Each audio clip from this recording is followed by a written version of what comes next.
శుక్లాంబరధరం విష్ణుం శశివర్ణం చతుర్భుజం ప్రసన్నవదనం ధ్యాయేత్ సర్వవిఘ్నోపశాంతయేత్. గురుర్బ్రహ్మా గురుర్విష్ణుః గురుర్దేవో మహేశ్వరః గురుః సాక్షాత్ పరబ్రహ్మ తస్మై శ్రీ గురవై నమః. ధూర్జటి కాళహస్తీశ్వర శతకము యొక్క ప్రాశస్త్యాన్ని ఒక్కరోజు కాకుండా నేను ప్రతిరోజు అక్కడక్కడ మీకు మనవి చేస్తూ వస్తున్నాను. మీరు ఒక్క విషయాన్ని ఆలోచన చేయండి. ఈ విషయం మీరు కొంచెం జాగ్రత్తగా పట్టుకోగలిగితే, ఇప్పుడు నేను చెప్పేటటువంటి విషయాన్ని మీరు పట్టుకోగలిగితే జీవితంలో మీరు ఒక గొప్ప అభ్యున్నతిని సాధించగలుగుతారు. ఇప్పుడు నేను చెప్పేటటువంటి విషయాన్ని మీరు పట్టుకోలేకపోతే మీకు ఆ అభ్యున్నతి ఆ స్థాయిలో ఉండదు.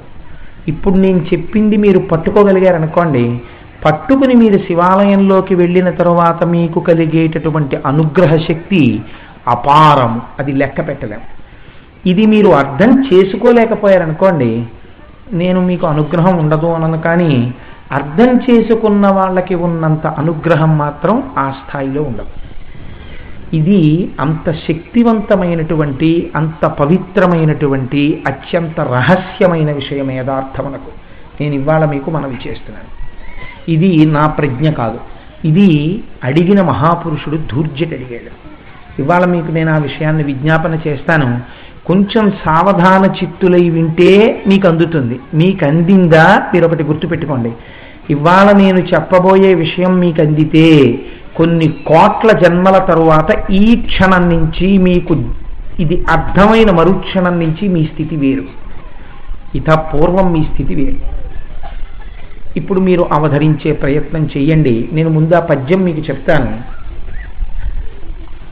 నీరూపంబు తలంపగా తుది మొదల్ నీకాన నీవైన చోరారమ్మనియంచు చెప్పవు వృధారంభంబు లింకేటికిన్ పాలన్ముంచుము నీటముంచుమిక నిన్నే నమ్మినాడంజుమి శ్రీరామార్చిత పాదపద్మయుగళా శ్రీకాళహస్తీశ్వర అన్నారు ధూర్జటి.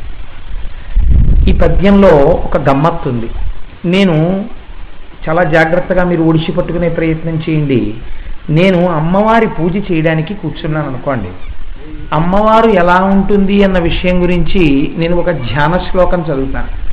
ఏదో సింధూరారుణ విగ్రహాం త్రినయనాం మాణిక్య మౌళిస్ఫురత్ తారానాయక శేఖరాం స్మితముఖీం ఆపీనవక్షోరుహాం పాణిభ్యాం అళిపూర్ణరత్న చషకం రక్తోత్పలం బిభ్రతీం.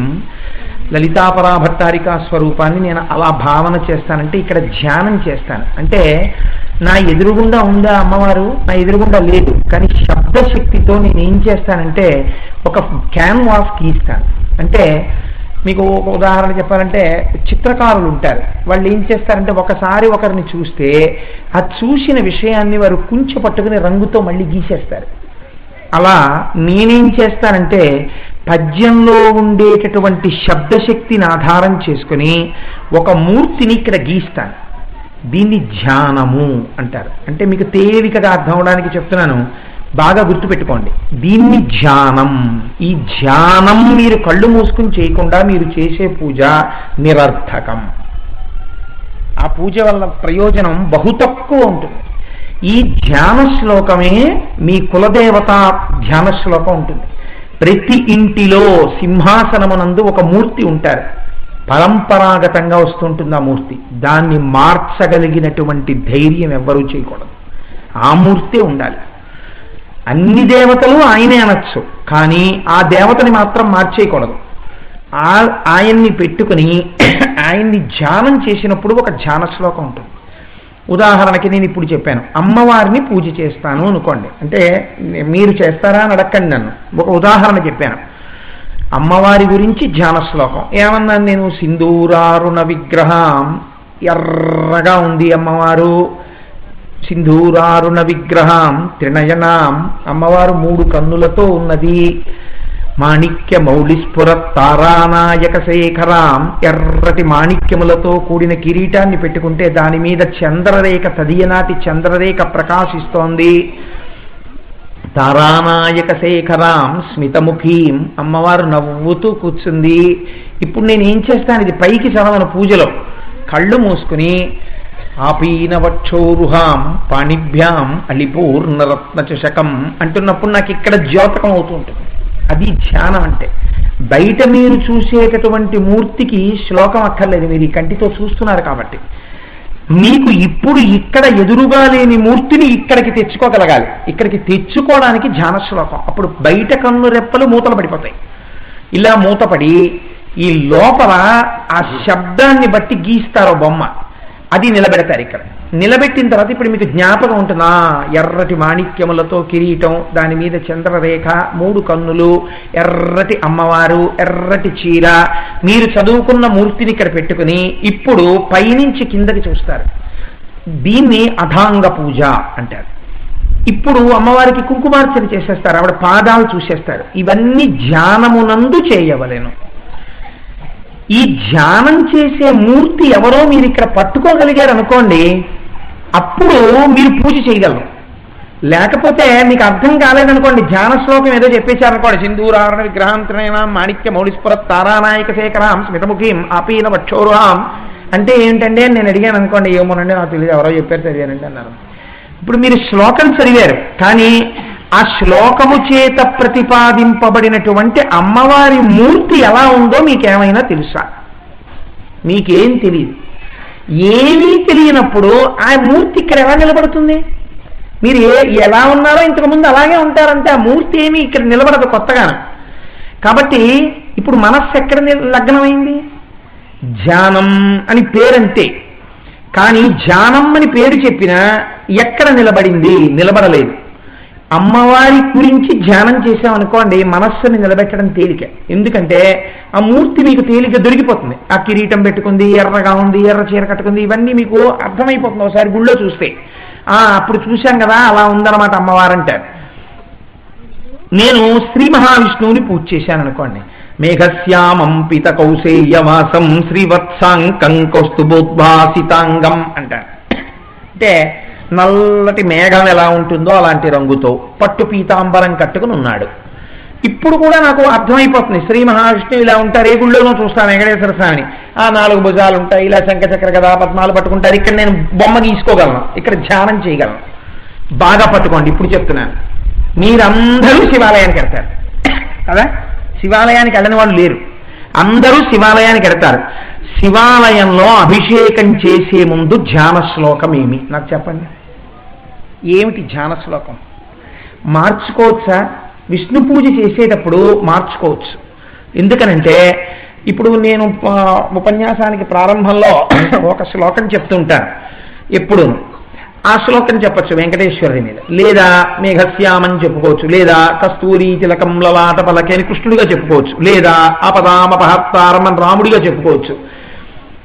శివాలయంలోకి వెళ్ళి శివలింగాన్ని చూస్తున్నప్పుడు ధ్యాన శ్లోకం అభిషేకం చేసే ముందు మీ ఇష్టం వచ్చింది మీరు చదవడానికి అవకాశం ఉన్నదా?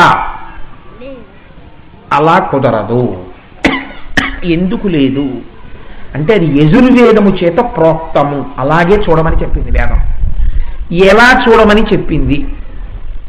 ఇక్కడే అభిషేకం చేసినప్పుడు అర్థమైన వాడికి, అభిషేకం చేసినప్పుడు అర్థం కాని వాడికి పెద్ద తేడా వచ్చేస్తుంది. శివాలయంలో అందరూ శివాలయానికి వెడతారు. శివాలయానికి వెళ్ళే కొంతమంది అపారమైన శక్తి పొందేస్తారు, కొంతమంది బహు తక్కువ శక్తి తీసుకుంటారు. ఎందుకు తీసుకుంటారు? ఇప్పుడు మీరు చాలా జాగ్రత్తగా పట్టుకోండి ఈ పద్యాన్ని, ఈ శ్లోకాన్ని.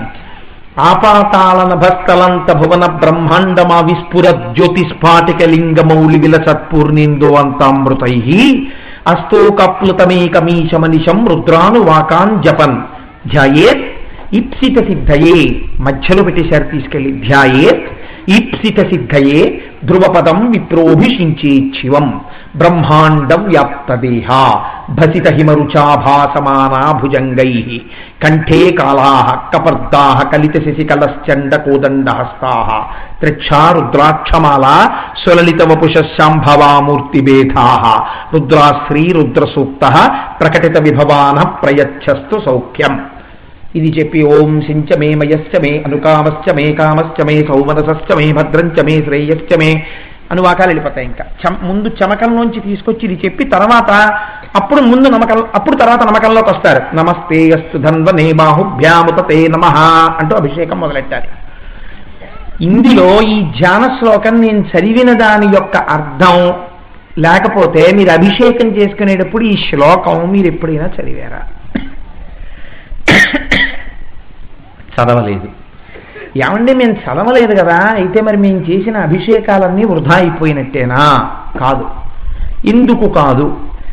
ఆచార్యముఖేన శివాలయంలో ఉన్నటువంటి అర్చక స్వామికి మీరు అనుమతి ఇచ్చారు, వరుడు ఇచ్చారు, మీరు చెయ్యండి మా తరపున అభిషేకం. ఆయన చేస్తున్నారు. కానీ ఒక్కటి మాత్రం ఆయన చేయడానికి వీల్లేదు, మీరే చేసుకోవాలి. ఏమిటి చేసుకోవాలి? ధ్యానం మాత్రం ఆయన చేస్తానంటే కుదరదు మీకు. అభిషేకం ఆయన చేయగలరు అంతే. ధ్యానం ఎవరు చెయ్యాలి? మీరే చెయ్యాలి. ఏమంటే నాకు ఆ శ్లోకమే రాదు, మీరేమో ఇప్పుడు అంత పెద్ద శ్లోకం ఏదో చదివారు, ఆ శ్లోకం నేనెప్పుడు నేర్చుకోను, దానర్థం ఎప్పుడు తెలుసుకోను, నేనెప్పుడు చదవను అని మీరు అడుగుతారు. ఇది అసలు అడిగినవాడు లేడు. నేను చాలాసార్లు అనుకుంటాను, పైకి అనడం ఎందుకని నేను అన్నాను. శివాలయంలోకి వెళ్ళి వచ్చిన వాళ్ళు, అభిషేకాలు చేస్తామనే వాళ్ళు, మేము ఇన్ని అభిషేకాలు చేసాం, అన్ని అభిషేకాలు చేసాం, లేకపోతే మేము ప్రతి సోమవారం వెళ్ళి అభిషేకం చేయిస్తామన్న వాళ్ళకి, అయా మీకు ధ్యాన శ్లోకంలో ఏమర్థమైందండి అని అడగాలనుకుంటూ ఉంటాను. ఇది ధైర్యం ఉన్నవాడు కాబట్టి ధూర్జటి ఒక్కడే అడిగాడు శివుణ్ణి. ఏమిటయా ధ్యాన శ్లోకం అని అడిగాడు ఆయన. ఏమిటా ధ్యాన శ్లోకం? ఆపాతాళన భస్తలంత భవన బ్రహ్మాండమా విస్ఫురత్త. పాతాళలోకం దగ్గర నుంచి పైన బ్రహ్మాండం ఎంతవరకు ఉందో అంతవరకు నువ్వు ఉన్నావా? అదే శివలింగం. అలా వ్యాపించి శివలింగం ఉన్నది, అది జ్యోతిర్లింగము.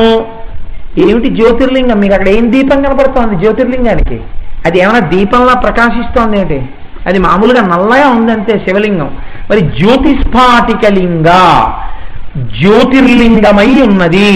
ఇప్పుడు దానికి తల మీద ఏమున్నది? మౌళి విలసత్పూర్ణేందు అంతామృతై. ఆయన అలా వెళ్ళిపోతే ఆ పైన తల మీద ఒక చంద్రవంక ఉన్నది, చంద్రబింబము. అది కరిగి అమృతము ఆయన మీద పడుతోంది. అలాంటి శివుణ్ణి నువ్వు ధ్యానం చెయ్యి. ఇప్పుడు చేస్తే అభిషేకం నీకు ఫలితంలోకి వస్తుంది. నువ్వు అలా ధ్యానం చేయలేకపోతే అసలు నీకు ఆ మూర్తి అందలేదు, ఇక్కడ క్యాన్వాస్ గీనే లేదు, నువ్వు ఇంకా అభిషేకం ఏమిటి? ఆయన అభిషేకం చేస్తారు పోలే, నమ్మక చమకాలు చెప్తూ నువ్వు గీ కూర్చుని ధ్యానం చేయి.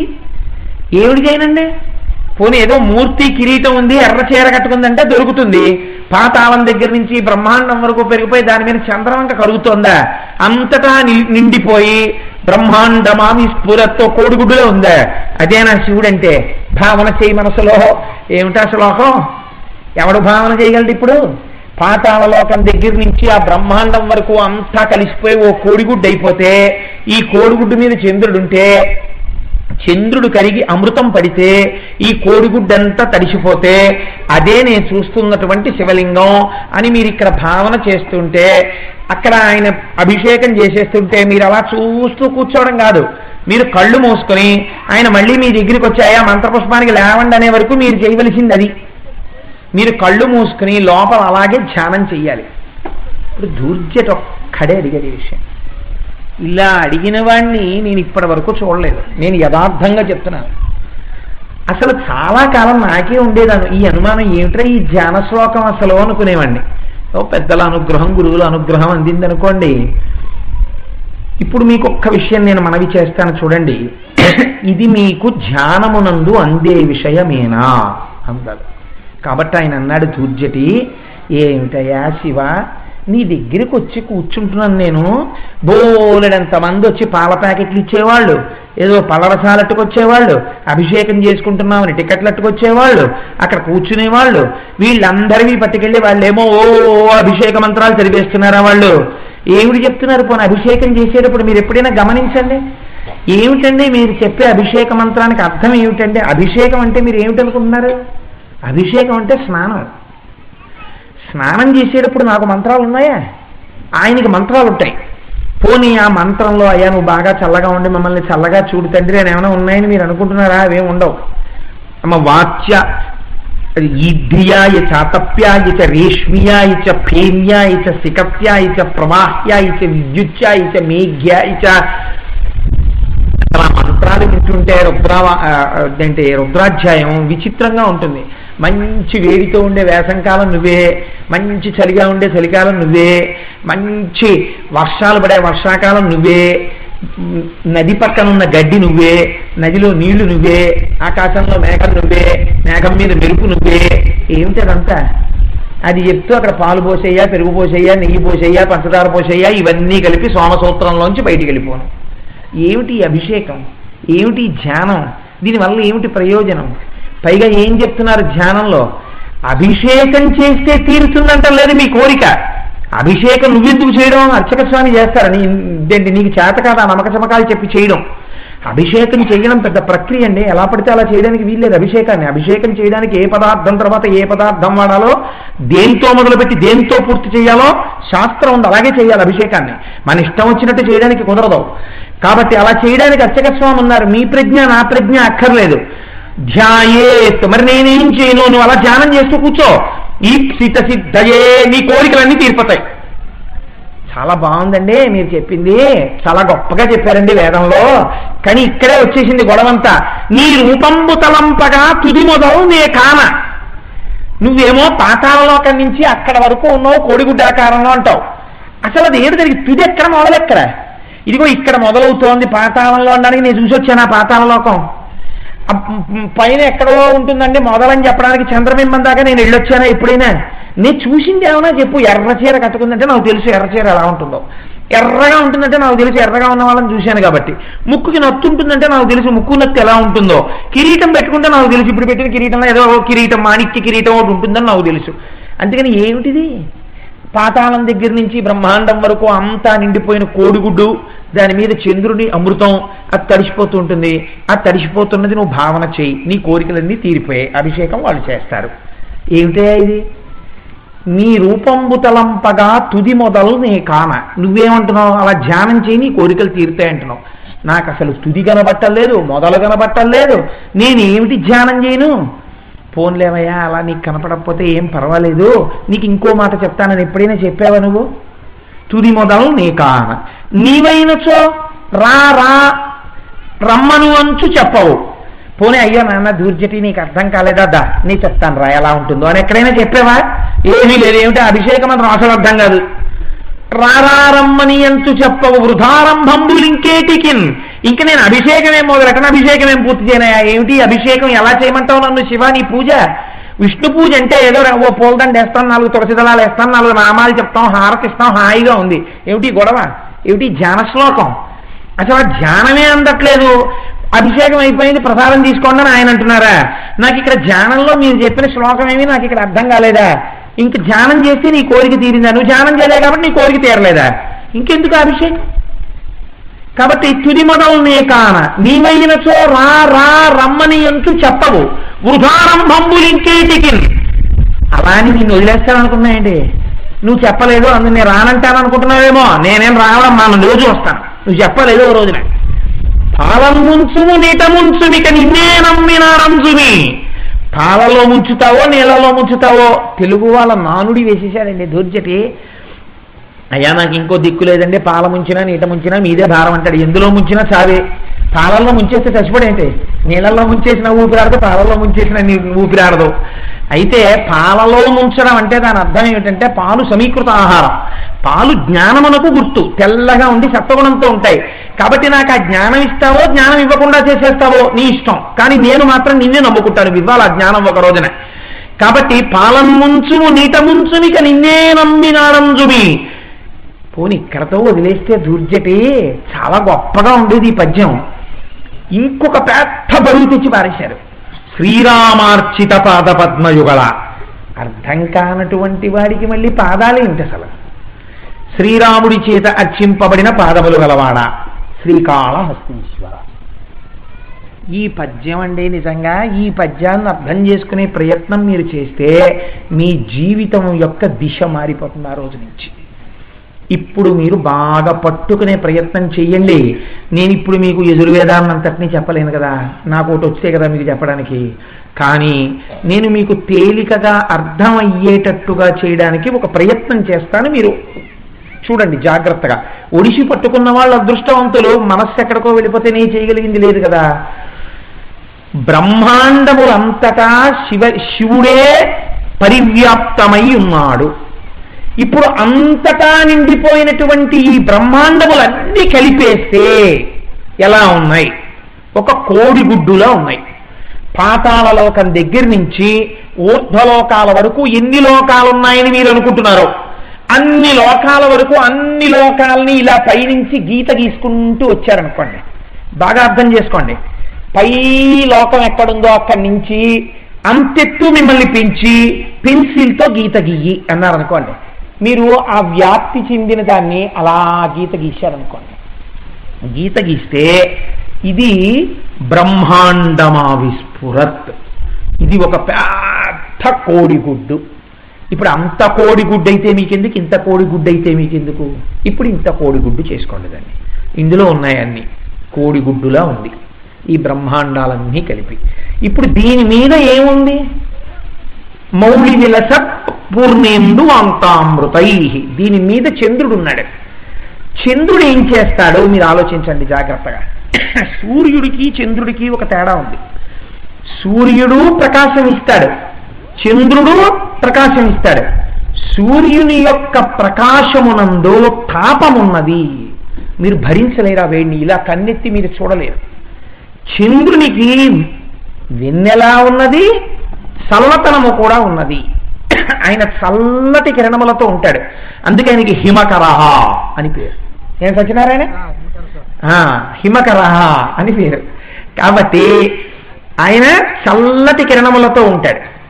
ఆ ఆఫీస్లో వస్తామనం ఆ హిమకర తత్వం గురించి మా సత్యనారాయణతో మాట్లాడుతుంటాను, అందుకని అడుగుతుంటాను. అందుకని చల్లటి కిరణములతో చంద్రుడు ఉంటాడు. ఇప్పుడు ఈ చల్లటి కిరణములతో ఉండేటటువంటి చంద్రుడు ఈ కోడిగుడ్డులా ఉన్నటువంటి ఈ బ్రహ్మాండములన్నీ కలిపితే శివలింగం. ఈ శివలింగం మీద ఉన్న చంద్రుడు ఏమవుతాడంటే కరుగుతాడు. చంద్రుడు కరిగిపోవడం అంటే మీరు ఒకటి గుర్తుపెట్టుకోండి. చంద్రుడు కరగడం అంటే అండి కొవ్వొత్తి కరిగిపోయినట్టు కొన్నాళ్ళకి అసలు కనపడకుండా పోవడమా, అది కాదు. కరగడం అంటే ఏమిటో తెలుసా అండి? అక్కడే ఉన్నటువంటి చంద్రుడు తిరిగి ద్రవరూపాన్ని పొందుతాడు. ఈ ద్రవరూపాన్ని పొందినప్పుడే అమృతత్వం అవుతుంది. అమృతపు యొక్క బిందువులుగా పడతాడు. ఈ అమృత ధార సన్నగా కరిగి కోడిగుడ్డు మీద పడుతుంటుంది. ఈ సన్నటి ధార చేత ఈ బ్రహ్మాండ రూపంలో ఉన్నటువంటి ఈ కోడిగుడ్డు రూపంలో ఉన్న బ్రహ్మాండ రూపంలో ఉన్న శివలింగం తడిసిపోతుంటుంది, చల్లగా ఉంటుంది. ఇవాళ కాదు, రేపు కాదు, రాత్రి కాదు, పగలు కాదు, ఎప్పుడూ ఆ ధార పడుతూనే ఉంటుంది. అలాగా చంద్రబింబం ఇచ్చి పడుతుంటే ఏమవుతుంది? తడిసిపోతాడు. తడిసిపోతే మరి ఈ ధారలన్నీ అలా కిందకొచ్చి ఎక్కడ పడిపోతున్నాయి? ఇదే గమ్మత్తు. ఆయన ఏం చేస్తాడో తెలుసా అండి? మళ్ళీ ఈ ధారలు పట్టి శివుడు మళ్ళీ తన తల మీదకి ఇలా పోస్తుంటాడు. కోటగుమ్మం సెంటర్లో ఉంటుంది మీకు ఆ మూర్తి. అది మళ్ళీ శివుడి మీదకే వెళ్ళిపోతుంటుంది అమృతధార. ఇలా లోకమంతా ఎప్పుడూ చల్లగా ఉంటుంది ఈ బ్రహ్మాండ రూపంలో ఉన్న శివలింగం. ఇలా మీరు మనస్సులో చూడడం మీకు చేత కాదేమోనని అదే శివాలయంలో పెడతారు. ఇప్పుడు మీరు చూడండి, ఈ బ్రహ్మాండములన్నీ కలిపి ఎంతవరకు ఉన్నాయో దాన్ని మీరు పెన్సిల్తో గీత గీసి దాన్ని కొంచెం చిన్నది చేసేసి ఆ చిన్నదాన్ని పట్టుకొచ్చి మీరు శివాలయంలో పెట్టేస్తే లింగ రూపంలో అదే బ్రహ్మాండములన్నీ నిండిపోయినటువంటి శివుడు. ఇప్పుడు ఈ శివుడి మీద చంద్రబింబం ఏది? ధారాపాత్ర. అందుకే ధారాపాత్రలోంచి నీళ్లు పడకుండా శివలింగం మీద ఉండవచ్చా? మహాపచారం అలా ఉండకూడదు. దాని యందు సన్నటి దర్భ కానీ ఏదైనా పెట్టి బొట్టు బొట్టు బొట్టు బొట్టు ఎప్పుడూ పడుతూనే ఉండాలి. అదేమిటండి? తడిసిపోతోంది కదా శివలింగం. తడిసి ఉంటేనే ఊరు చల్లగా ఉంటుంది. శివలింగం తడవకుండా వేడెక్కిపోతే ఊరు అంటుకుంటుంది. అంటే ఈ ఊళ్ళో ఉన్న వాళ్ళకి మనశ్శాంతి ఉండదు. పొలమూరు అనుకుంటానమ్మా, పొలమూరేనా దేవి గారు? ఆ నీళ్లలో శివలింగం. ఆ పాలంగి అని పశ్చిమ గోదావరి జిల్లాలో ఒక శివాలయం, నీటిలో ఉంటుంది శివలింగం. తెలియక అది ఎలా వస్తుందో కూడా తెలియదు ఆ నీరు గర్భాలయంలోకి. ఆ నీరు తోడేశారు ఒకసారి. తోడేస్తే ఊరంతా కాలిపోయింది. కాలిపోతే శివాలయంలో నీళ్లు తోడడం వల్లే ఊరు కాలిపోయిందని కొంతమంది అన్నారు. ఇదంతా అర్థం లేని వ్యవహారం అని చెప్పి ఆ ఊళ్ళో చిత్రం ఏమిటంటే మళ్ళీ శివాలయంలోకి నీరు వచ్చేసి శివలింగం ఆ నీటిలో మునిగిపోతుంది. నేను వెళ్ళాను ఆ శివాలయానికి. వెడితే వాళ్ళు నాకు ఆ శివలింగాన్ని దర్శనం చేయించడం కోసమని మోటార్లతో నీరు తోడారు. అంతా తోడలేదు, శివలింగం పైభాగం కనపడేటట్టుగా పాపం వాళ్ళు నా ఎందున్న ప్రీతి చేత ఆ నీటిని తోడేసి ఆ నీళ్లలో కొంచెం ముందుకెళ్ళి మీరు ఆ శివలింగాన్ని ముట్టుకోండి అన్నారు. ఆ శివలింగాన్ని ముట్టుకుంటే నాకు ఒళ్ళు జల్లుమంది నిజంగా. అంత అద్భుతం, అంత చల్లగా ఉంటాడు ఆయన. 2-3 పర్యాయాల ఊళ్ళో ఏమైందంటే తెలియక దీనికి ఊరికి సంబంధం ఏమిటని నీళ్లు తోడేశారు మోటార్లతో. ఇక్కడ నీరంతా అయిపోయి శివలింగం పైకి రాగానే మళ్ళీ ఊరడ్డుపోయేది. ఇప్పటికీ ఆ ఊళ్ళో శివలింగం నీళ్లలోనే ఉండి నేను కొంతమందిని తీసుకెళ్లి దర్శనం చేయించాలని కూడా అనుకుంటున్నాను ఈ మధ్య ఆ శివాలయానికి. నీటి మీదే హారతిని విడిచిపెడతారు. విడిచిపెడితే ఆ అరికి డప్ప హారతితో శివలింగం దగ్గరికి ఎడుతుంది. నైవేద్యం ఆ నీటికి యువతల కూర్చునే నైవేద్యం పెట్టేస్తారు, ఆ శివలింగానికి అందుతుంది తప్ప నీటిలోంచి తీయరు. నీటిలో శివలింగం ఎక్కడుందో మీరు గుర్తుపట్టడానికి పైనున్న ధారాపాత్రని బట్టి గుర్తుపట్టాలి అక్కడ ఉంది శివలింగం. కాబట్టి నీటి బొట్టు శివలింగం మీద పడాలా పడకూడదా? పడి తీరాలి. ధ్యానశ్లోకం చెప్తోంది, నువ్వెవరు కాదనడానికి. స్పష్టంగా చెప్పేస్తోంది ధ్యానశ్లోకం. జాయేత్ ఇప్సిత సిద్ధయే. అలా మనం ఏమంటాం? లోకమంతా చల్లగా ఉండాలని అంటాం. లోకమంతా చల్లగా ఉండడం అంటే ఏమిటి అర్థం? శివాలయాల యందు అభిషేకములు జరిగితే లోకమంతా చల్లగా ఉంటుంది. మన సనాతన ధర్మమునకున్న గొప్పతనం ఏమిటో తెలుసా అండి? ఎవరు మా పక్షంలో ఉన్నారో వాళ్ళకే అభ్యున్నతి కలగాలని ప్రార్థనలు చేస్తామని చెప్పడం. లోకమంతా చల్లగా ఉండడానికి శివాలయంలో అభిషేకం అంతే సనాతన ధర్మమునందు. వాళ్ళ వీళ్ళ అలా ఏముండదు, అందరికీ జరుగుతుంది మేలు. ప్రతి వాళ్ళకి ఉపకారము జరగవలసినదే. దాని కొరకే బ్రహ్మాండమా విస్ఫుర జ్యోతిస్ఫాటికలింగ మౌళి విలసత్పూర్ణేందువాంతామృతై అస్తోకాప్లుతమేకమీశమనిశం. ఇదొక్కటే ఉన్నది, ఇంకొకటి లేదు ప్రపంచంలో. ఇదొక్కటే, ఈ శివుడు ఒక్కడే ఉన్నాడు. ఈ శివుడు తడిచిపోతుంటే చల్లబడుతుంటే లోకమంతా చల్లగా ఉంటుంది. అదేమిటంటే అలా ఎలా ఉంటుంది? నేను మీకు ఒక ఉదాహరణ చెప్తాను. నా కొడుకు పాండిచేరిలో ఉన్నాడు. నా కొడుకు పుట్టినరోజు వచ్చింది. ఒరే ఇంటికి రావా, పుట్టినరోజు నీకు వేడుక చెయ్యాలని ఉంది అన్నాను. నాన్నగారండి ఇక్కడ కాలేజీలో సెమిస్టర్ అవుతోంది, నేను రాలేను నాన్నగారు, మీరేమనుకోవద్దు అన్నాడు. నేను ఏం చేస్తాను ఆ రోజున? నా కొడుకు పేరు చెప్పి కొత్త బట్టలు కొట్టించుకుని నేను వేసుకోను కదా. నేను పూజామందిరంలో కూర్చుని 1కి 2 మార్లు పూజ చేసి తత్ఫలితము చేత నా కుమారుడు ప్రశాంతంగా వృద్ధిలోకి వచ్చి ఆనందముగా ఉండుగాక నేను ఇక్కడ పూజ చేస్తాను.